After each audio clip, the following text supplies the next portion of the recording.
So I'm going to go ahead and start recording here. We are streaming live on Facebook now.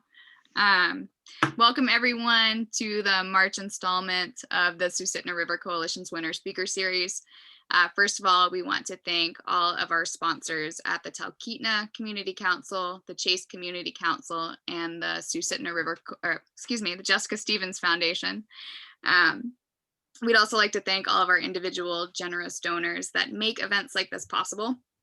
My name is Margaret Stern, and I'm the Communications and Outreach Coordinator for the Susitna River Coalition. You'll also see Melissa Hoyer on the screen from time to time, and she is the Executive Director of the SRC.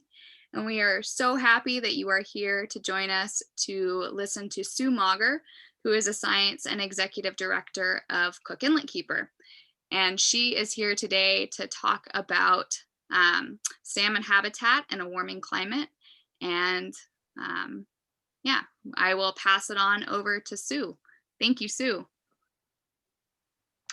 Thanks, Margaret. Thanks, Melissa, for having me. I appreciate it. We tried to do this last year.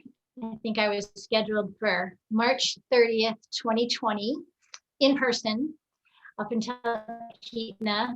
And as you can imagine, that didn't happen. So I'm glad that we were able to reschedule, and fortunately not in a real person situation, but I just had my vaccine yesterday. So I'm hopeful for better days ahead. So thanks for having me. So for folks who don't know, Cook Inletkeeper is an organization. Our headquarters is down in Homer. We have an office also in Soldotna on the Kenai Peninsula. And we have been around since 1995. And our mission is to protect the Cook Inlet Watershed and the life it sustains. And of course, the Cook Inlet Watershed encompasses the Susitna River watershed. So we're really happy to partner with groups like the Susitna River Coalition and all the great folks that live up in the MatSu basin. So I want to talk to you a little bit about what I've learned over the last 20 or so years looking at salmon streams in Alaska. And I'm going to go ahead and share my screen.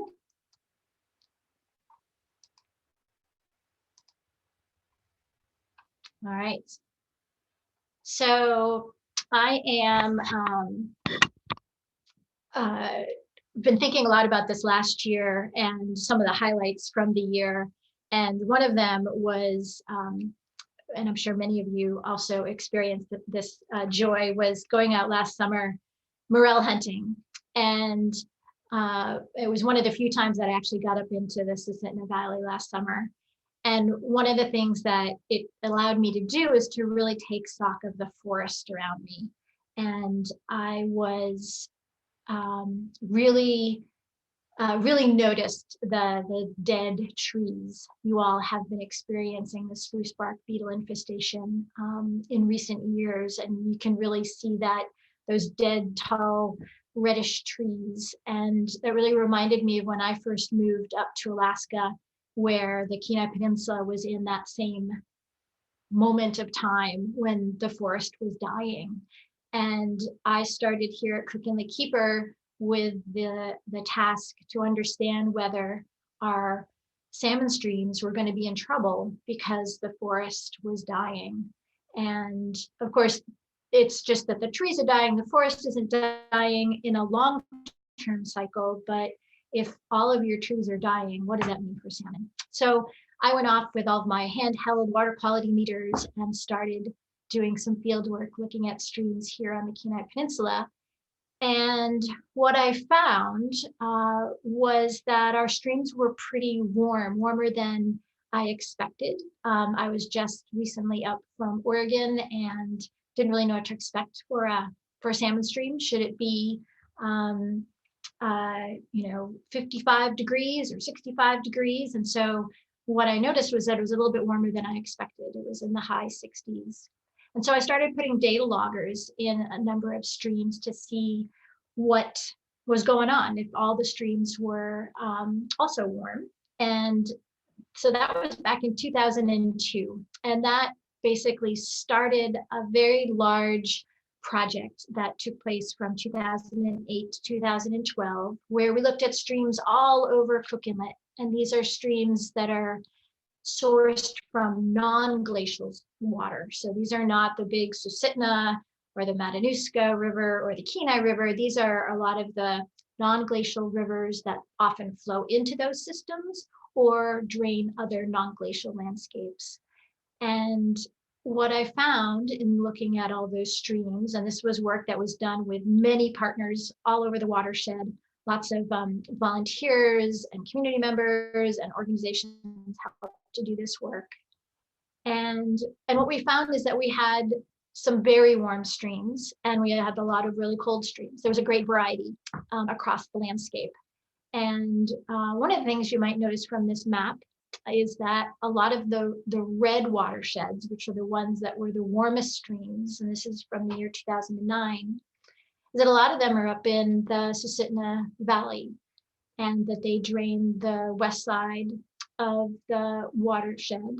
And so systems like the Alexander and the Deshka River, Trapper Creek, Moose River, rivers like that. So, but there's warm water all over, but there's also a lot of systems that stay quite cool.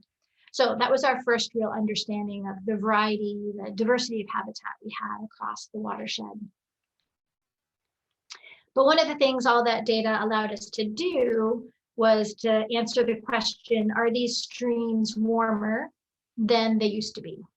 Are they actually changing? And so we were able to do some of that backcasting. So looking at how the air and water temperature patterns coincided. And what we, so this is a graph of all of those streams. I think there's 42 on this graph. And the blue line basically shows you that the trend is up for all of these rivers, regardless of whether we're in Anchorage, on the Kenai Peninsula, or in the MatSu Basin. All of them are trending up. They are not all the same temperature, but they are all warming, and that on average, they're increasing by about 0.5 degree Fahrenheit per decade over the last 30 years. So that was new knowledge, is that we actually had evidence that the streams were warming. And so kind of like the slow, right, 0.5 degree doesn't sound like too much, sounds kind of nice. A little bit of warmth in Alaska doesn't sound like a bad thing.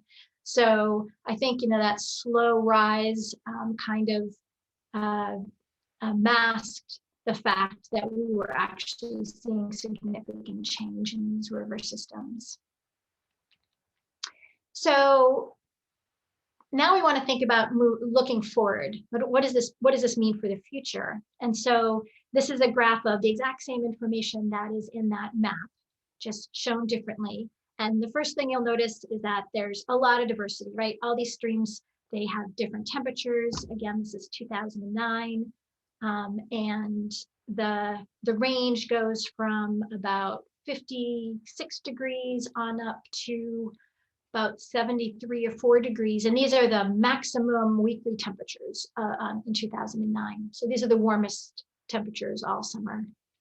So that's what we found in 2009, but we can also now do this forecasting and looking what it might look like in the future. And so we did this exercise, and this is showing you modeled temperatures for the next 30 to 60 years.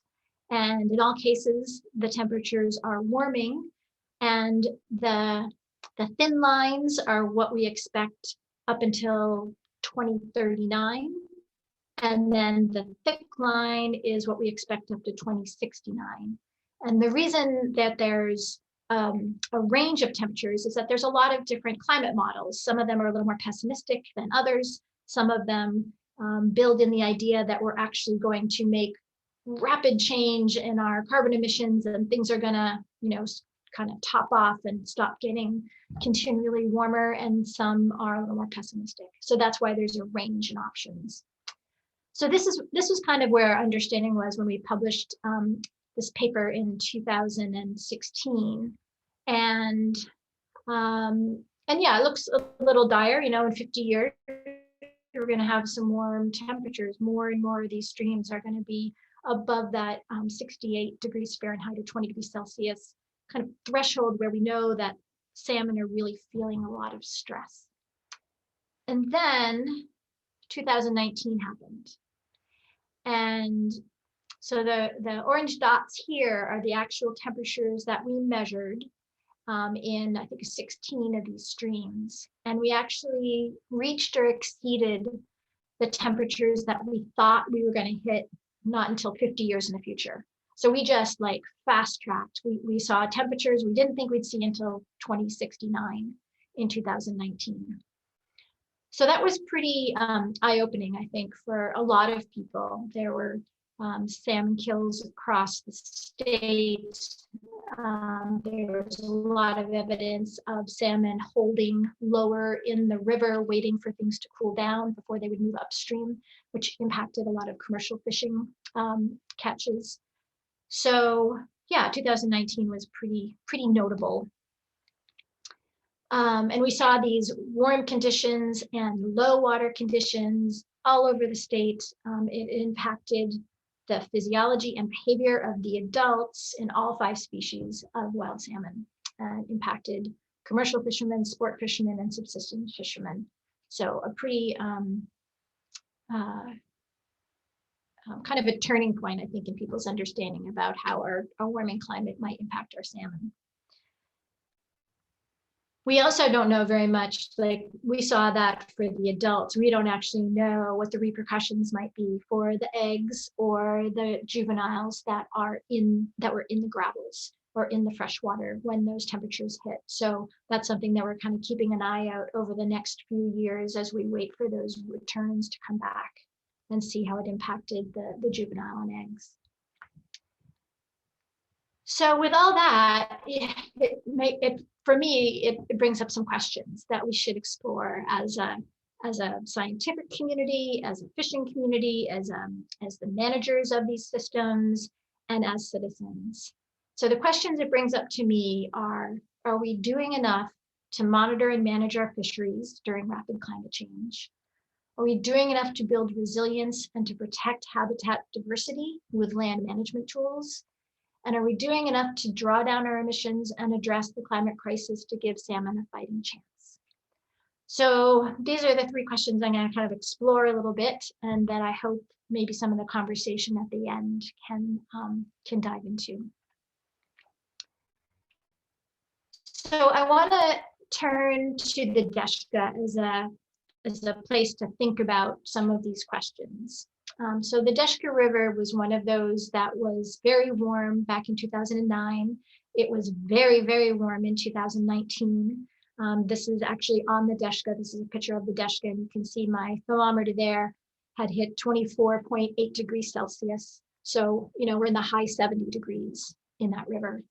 And this is a really important sport fishery river. It is about 20% of the Susitna River Chinook population spawns in the Deshka.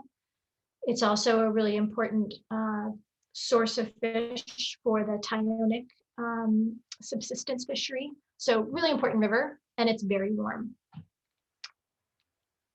So reviewing a little bit, but we know about it. We know it's a good producer, but it has temperatures that are warm. It's been increasing in temperatures, and we anticipate the temperatures to get above 26 or so by 2060, if not much sooner.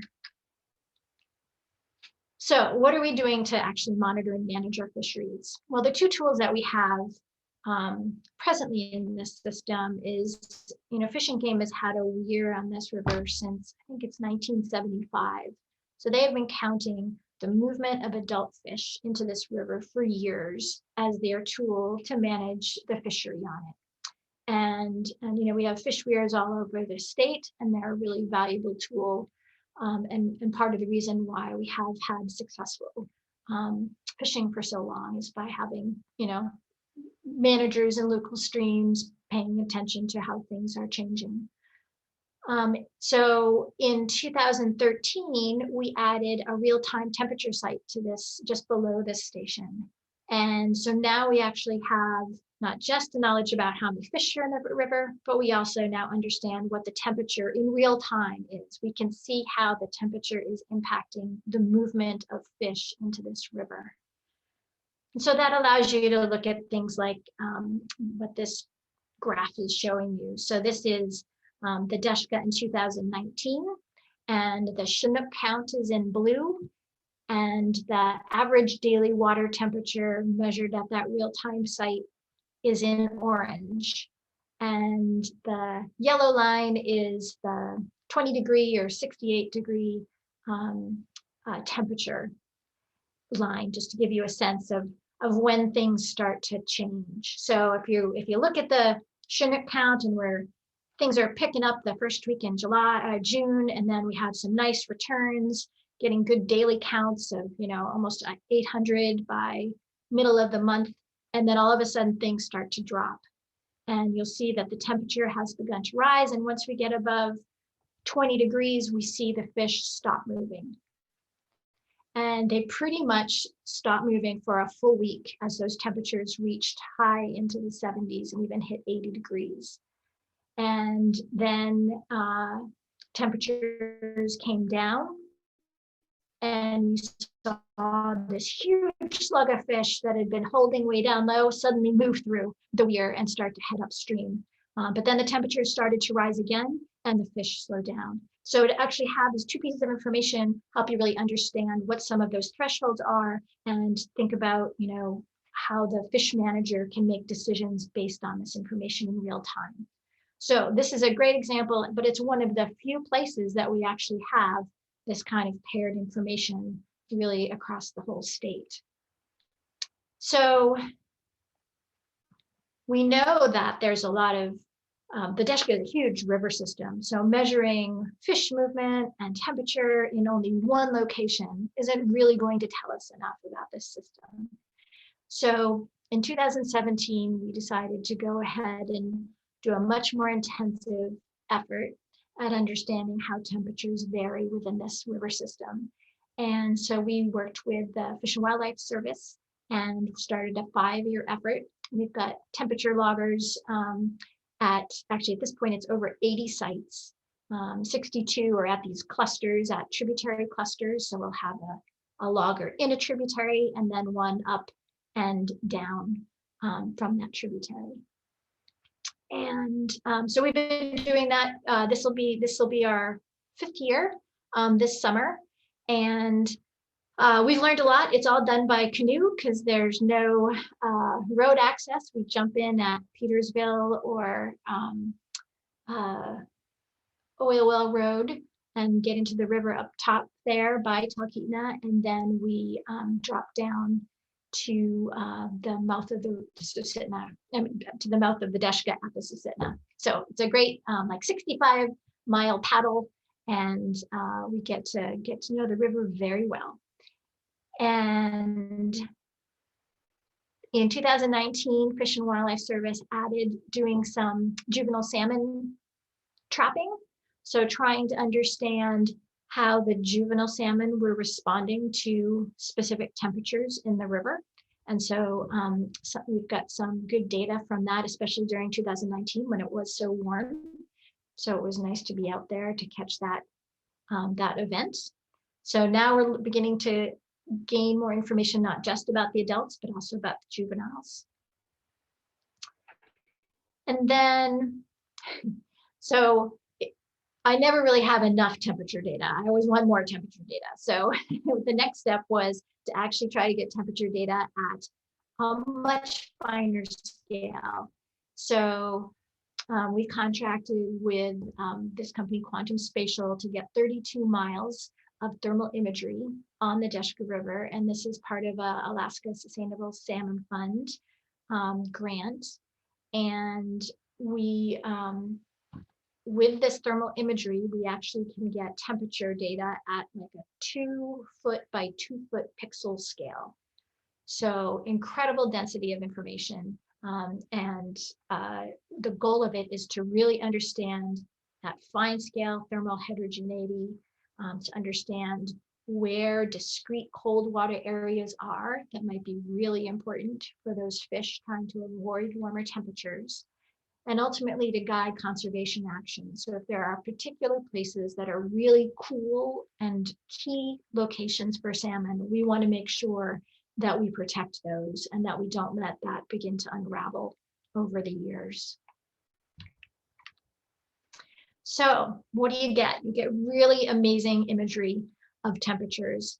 So on the right, you'll see the reach that we did, and this is from the top of the reach that starts where Moose and Croto Creek come together. And then it's the 32 miles down to the Susitna River.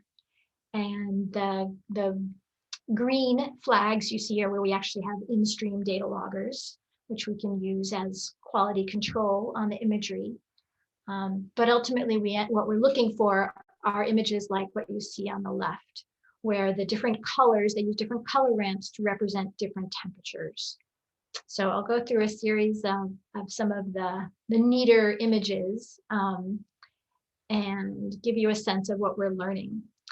So here's a great example of how a tributary is coming in. It's bringing in 15-degree water into a channel, into the main channel, which is at about 19 degrees C.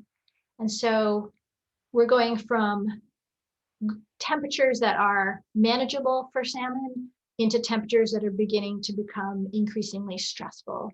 And so to be able to actually see how far that plume of water is, how much it's contributing, and how much it actually creates refugia for the fish is really helpful for us to understand.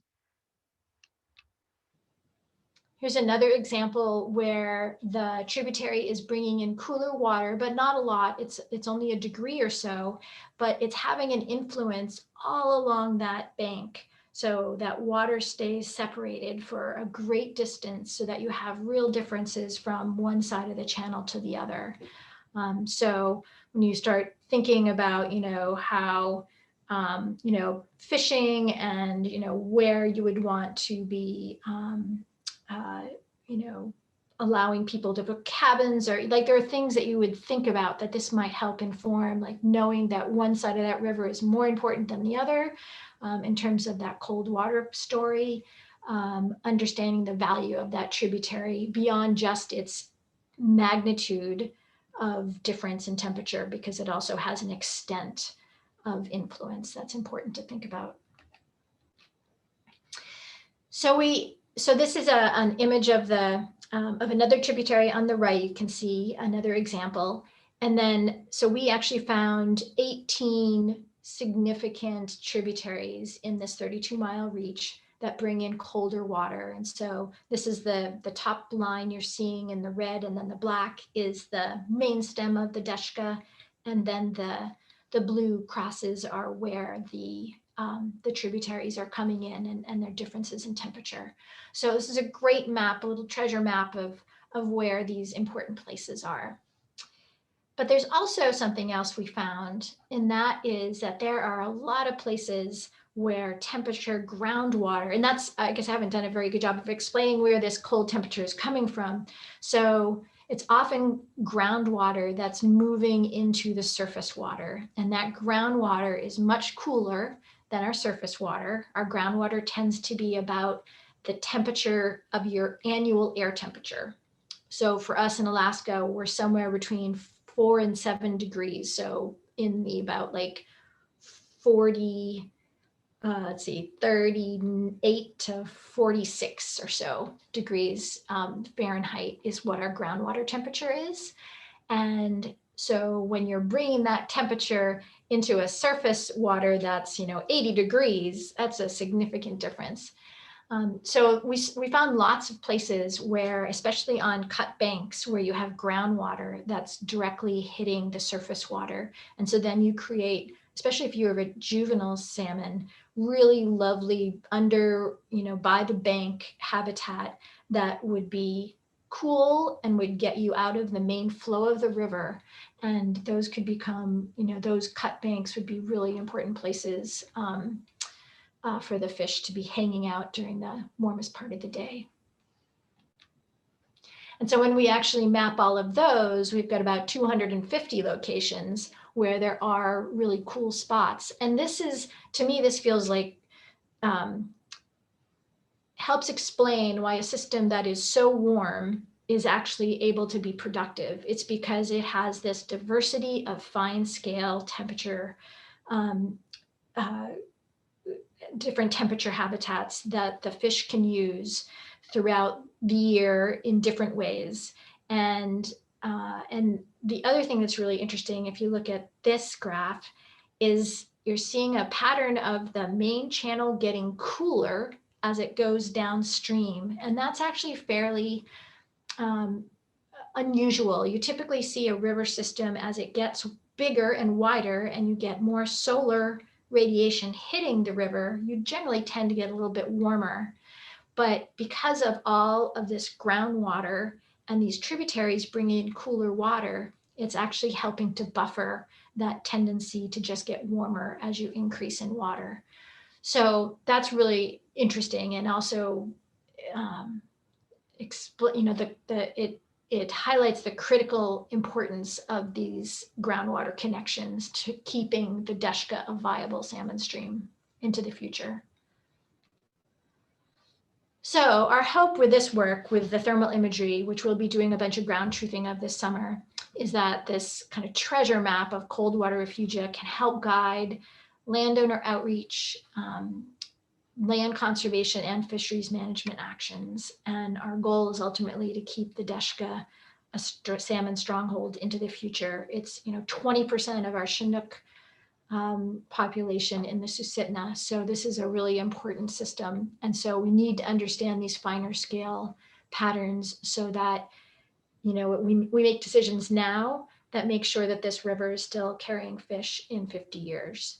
That this is really a long-term strategy to keep the system healthy. So basically all of those, the thermal imagery, the juvenile studies, all of those are some of the tools that we can ultimately use for our fisheries management. But there's also a lot we can do in terms of our land management. And this is where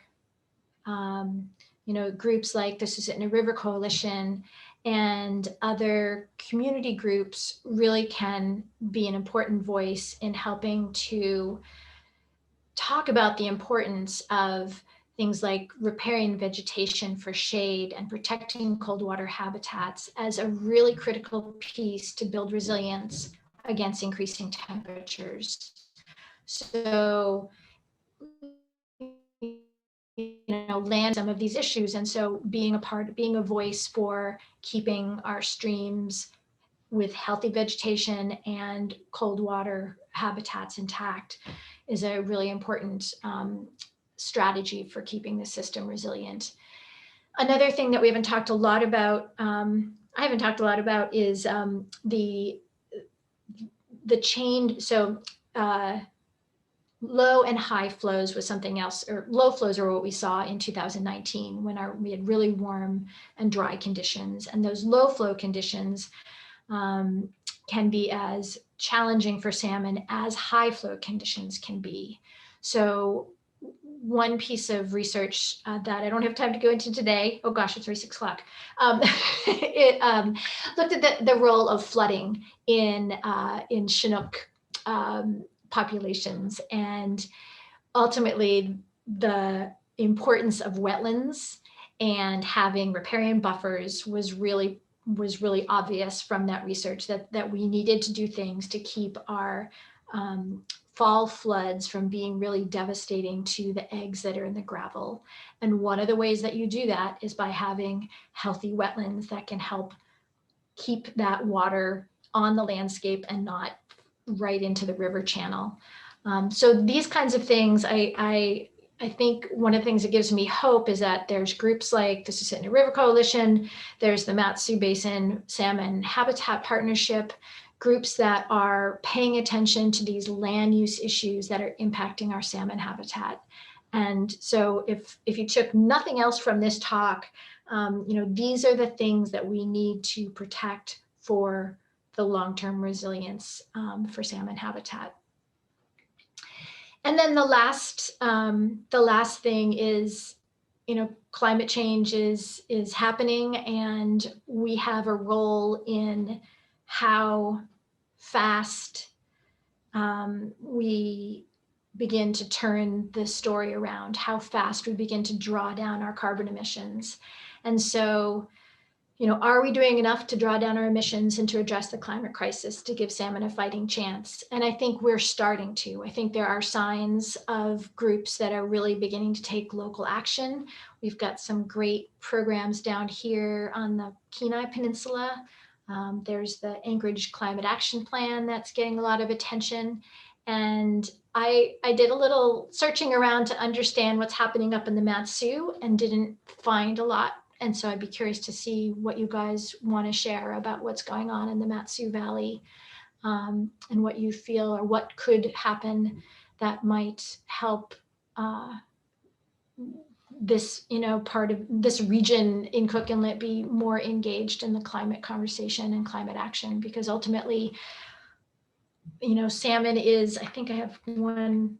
So, what are you willing to do to protect what you love? And we all know that, salmon is a huge part of what connects us as Alaskans, connects us to the landscape, gives us the quality of life that we want. And so, I'm hoping understanding the connection between how our climate is changing our salmon habitat might help inspire some folks to think about how they could be a little bit more proactive about being part of the solution to our climate crisis. And so with that, I will stop talking, and I would love to engage anybody who has any questions. Thank you so much, Sue. I have a couple questions from Facebook and elsewhere. And if anybody does have questions, feel free to type them in and I will pass them along to Sue. So the first question that we have is, what is the biggest threat that causes or will cause warmer temperatures in the Susitna? In the Susitna Valley or the Susitna River? Let's go with the Susitna River.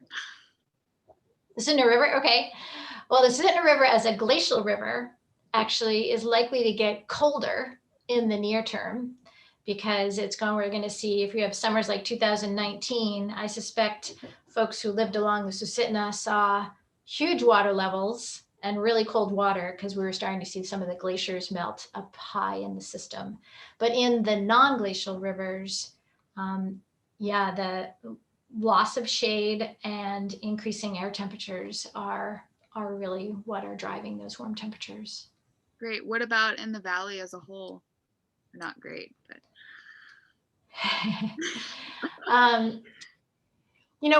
fortunately, at least here on the Kenai Peninsula, and I think it's somewhat true in the Susitna as well, when I think about the bark beetle infestation, the riparian is full. It's a diverse riparian zone that we tend to have in the MatSu, in the Susitna basin. And so you have a lot of hardwoods as well, and a lot of alders and other things that aren't, so you're not necessarily going to lose all of your shade because the spruce trees are dying, but certainly it is going to open up the canopy a bit as those trees start to fall. And so I think there could be a little bit of impact from the spruce bark beetle in lack of shade. So along with that, is there any, will the change in composition of forest structure alter the groundwater availability at all? Is there any potential for that? Probably on small scales, but I don't think, as you had a big regrowth period, you might see a little bit of difference in water uptake. But I actually think one of the things we're seeing down here is that we're beginning to have summer temperatures that are so warm that we're beginning to see a lot of evapotranspiration, which I think are kind of, we've generally had cool enough summers that we weren't losing a lot of water from that process. And I think the warmer it gets, right, the more we evaporate out. And so yeah, I think we've had issues with wetlands drying down here, and I suspect there's probably some of that going on as well up in the MatSu. Okay. Another question from Facebook that we have is there a lot of green infrastructure in Alaska, or is there not very much?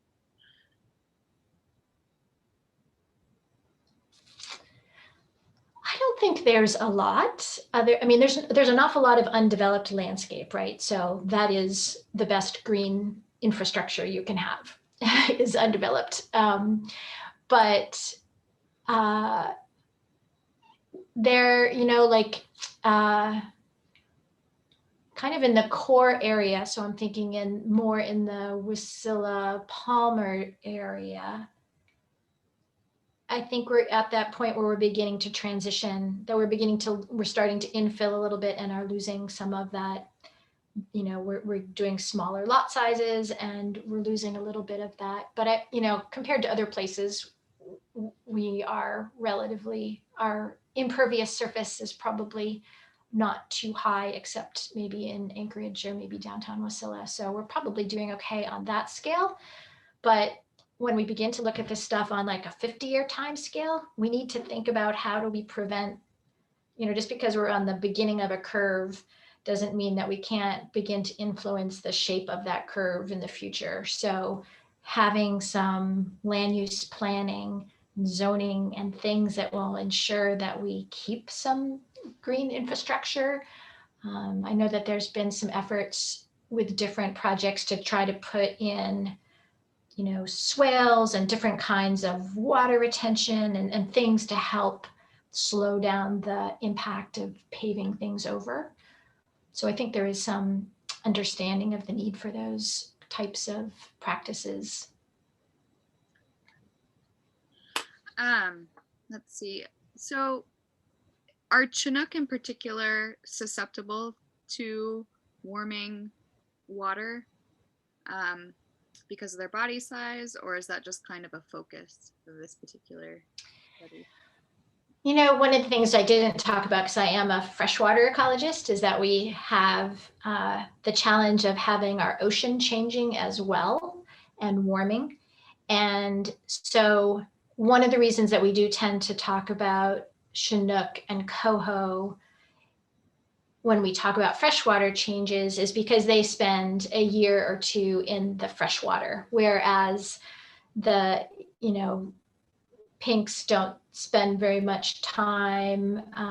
Sockeye do, but less so than Chinook and coho. And so one of the reasons that we tend to focus on them is because they do have a lot longer life history in the freshwater.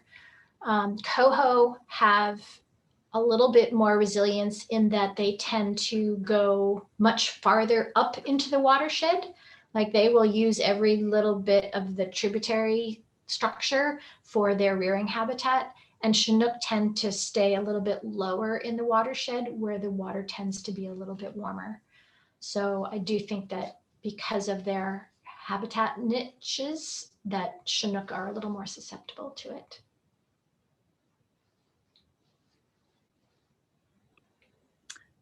Another question that we had was, it seems as though, I think it was in 2019, there were some articles coming about increased parasite load in Kuskokwim salmon due to warming temperatures.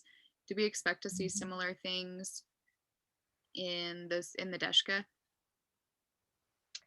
Yeah, so when temperatures get up into those 60, 70 degrees, it makes them susceptible to pollution and predation and disease. And so all of those things, so having pike in your system and warming temperatures can be a real double whammy because the fish are just a little bit less able to avoid predators. We also do tend to see things like ichthyophonus is a particular temperature related disease that tends to happen. And I'm not sure if that's what it was in the Kuskokwim, but it's been shown in other places. So yeah, there's definitely it never tends to be one thing, right? It's always a few things. So once you get the stress of the warmer temperature, it makes you susceptible to all the other stressors that are there. So yeah, I do think that that would be something if if you fish on the Deshka, to be looking out for seeing any kind of signs of disease in really warm years. Interesting. Thanks, Melissa.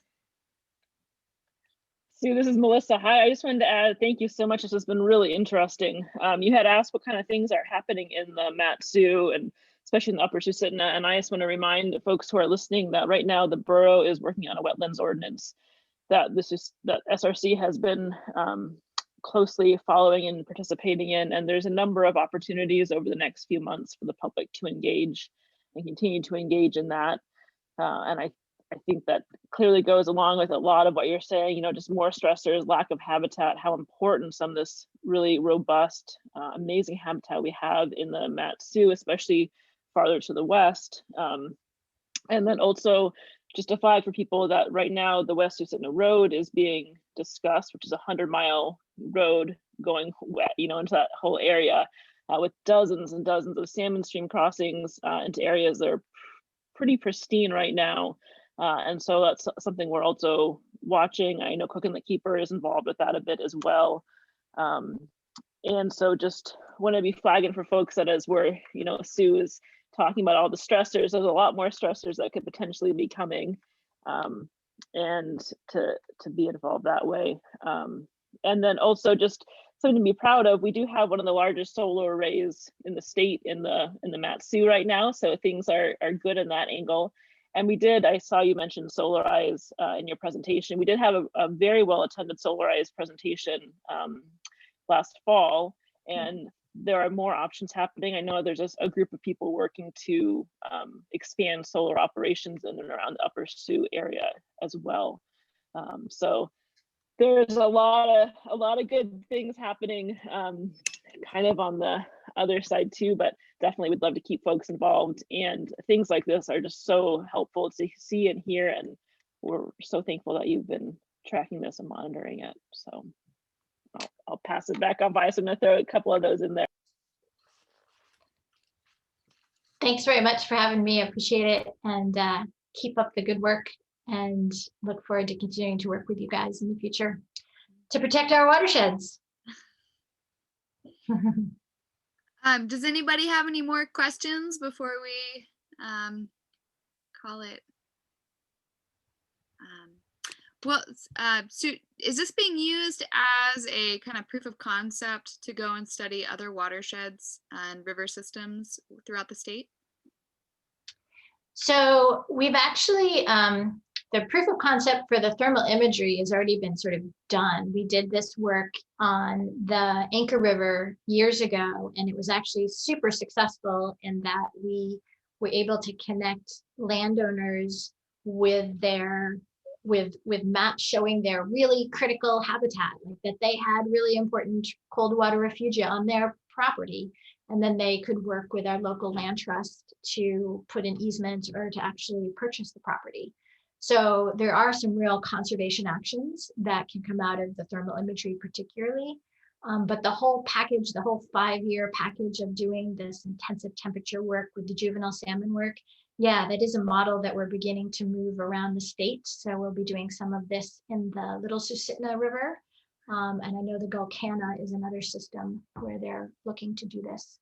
So yeah, it's a big commitment, but the things that we can understand that can then help inform our knowledge for other places, I think it's well worth the effort. And you know, a system like the Deshka is starting to show signs of wear, and I think it's really important to get on the front edge of that, because there's a lot of systems that are as warm as it is, and so what we learned there can hopefully help protect other places as well. But more knowledge is good, so Right. I'm happy to add that. Awesome. And another question, is there, as you're doing this, is there any public outreach to folks that might have cabins or are fishing along the Deshka? Do you get a lot of questions while you are out there working? Yeah, we've had some really great interactions with some of the landowners along the river. We often talk a lot about pike and try to understand from them what they know about where the pike are, because that hasn't been super well mapped in that system yet. And so that's been really interesting. And just to hear their stories about how much the river has changed from their experience, I think is really, it's those conversations that kind of get you thinking about new ideas and new questions to ask. So I really enjoyed those interactions. And then once we have all the thermal mapping done, then we can go back to specific people and talk to them about what's unique about their properties. So Interesting. We have a question from Mike, who asks, do you think that thermo imaging like this could be part of the environmental assessment for the West Susitna Road project? That would be great. It is expensive. Yeah. So it costs about $1,800 a mile. So yeah, at least right now, I imagine in 10 years, we'll be doing it, with drones, and it'll be, a much easier access. But right now it's still kind of cutting edge technology. Yeah, I think for, thinking about additional stressors, when you add a road corridor into a whole area that has had no impact, and then the roads that go off of the roads, you begin that with that first cut, the potential for changing groundwater, and all those stream crossings is really pretty significant. So yeah, the more you understand about those systems that you're interacting with before you change them is prudent. Along with that, if do winter trails have any impact on kind of those salmon streams as well? My sense is that their impact happens when the snow goes away, because it depends on how much of a trail it is. If you actually have created something that is impacting the soils, and you actually can create a lot of conduits for turbidity, if you actually are impacting the soil. But if it is truly if you're just on snow or on ice, then you're probably not having a lot of impact. Awesome. Cool. Thank you. Sure. Are there any more final questions for Sue, who's had such an interesting presentation about the Deshka?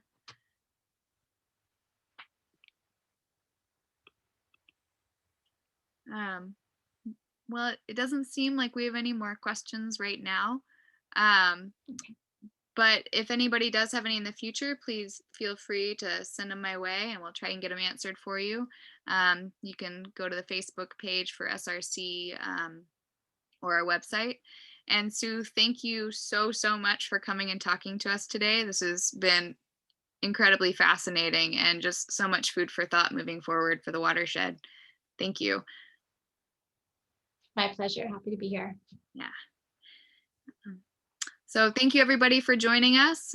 We will have another event next month, hopefully, and we will get up to you for dates on that.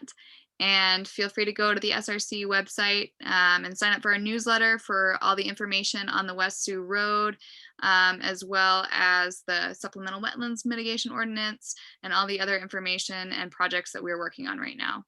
So thank you so much, everyone, for being here. Thank you, Sue. Thanks, Melissa. And I guess have a good night. Melissa, do you have anything to add? Margaret, thanks, Sue. No, thank you both so much. Have a great evening. Awesome.